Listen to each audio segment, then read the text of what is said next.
Oasis Audio presents Letters from the Mountain by me, Ben Palpant, the author. To Kylan, A Catching of Happiness.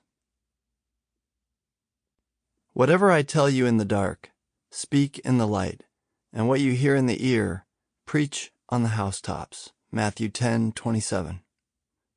My entire soul is a cry, and all my work the commentary on that cry. Nikos Kazantzakis, Report to Greco. You'll be bothered from time to time by storms, fog, snow. When you are, think of those who went through it before you and say to yourself, what they could do, I can do. Antoine de Saint-Exupéry, Wind, Sand, and Stars. Forward.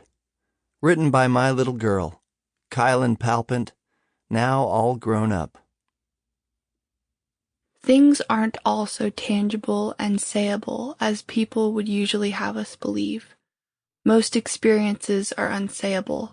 They happen in a space that no word has ever entered, and more unsayable than all other things are works of art, those mysterious existences whose life endures beside our own small transitory life. Rainer Maria Rilke, from Letters to a Young Poet.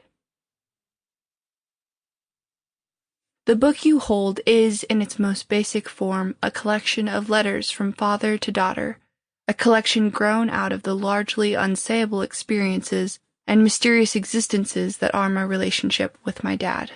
As the title suggests, our relationship has been much like climbing a mountain, my dad up above on the trail, marking the rougher parts of the road, sometimes holding my hand, and sometimes passing down advice. When I was 12, I hiked several miles down a mountain stream with my dad and little sister. When we were too footsore and fatigued to keep going, Dad decided it would be just as difficult to walk back the way we came as to cut up the high bank 200 feet to the road. The former was too far. He chose the latter, praying that it would not prove too steep. We crossed the river, my sister and I, grasping my dad's hand as he stepped over the stones and the water, which I remember rushing toward us, foaming and angry. We reached the other side wet, my dad wearing only a single shoe, and my sister wide-eyed and terrified. When we tried to climb out of the ravine, the sand of the bank fell through our hands, hot and dry. My sister and I could do nothing but picture our car up on the road, past the heat and the dirt and the pine needles that had slipped into our shorts. I remember climbing up the bank just behind my dad, trying to follow his movements and the footprints he left behind. I remember grabbing onto a newly rooted pine sapling and feeling it loosen its hold in the ground, leaving me dangling and unbalanced with nothing but my toes in the crumbling wall and my dad's hand to keep me steady. I could see the edge when I looked up, the place where the side of the ravine leveled off, and I remember my dad encouraging us to keep our eyes fixed on it. Too terrified by the height to do much otherwise, my sister and I did our best, only to reach it, and realize the ledge we had looked toward marked only an indent in the hill before it shot up even higher and steeper.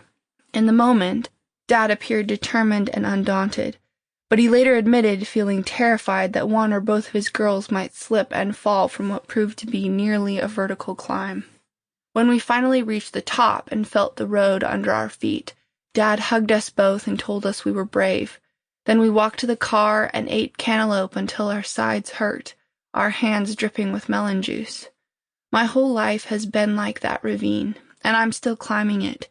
I feel unbalanced most of the time, and I find I'm always looking up toward my father with his hand outstretched. I climb eagerly after him, anticipating a word, a hug, and a kindness that will make my sides hurt and my hands drip with gratuitous generosity. A large part of this climb with my dad has been through art, and his stories have become some of the most concrete anchors on the side of this mountain.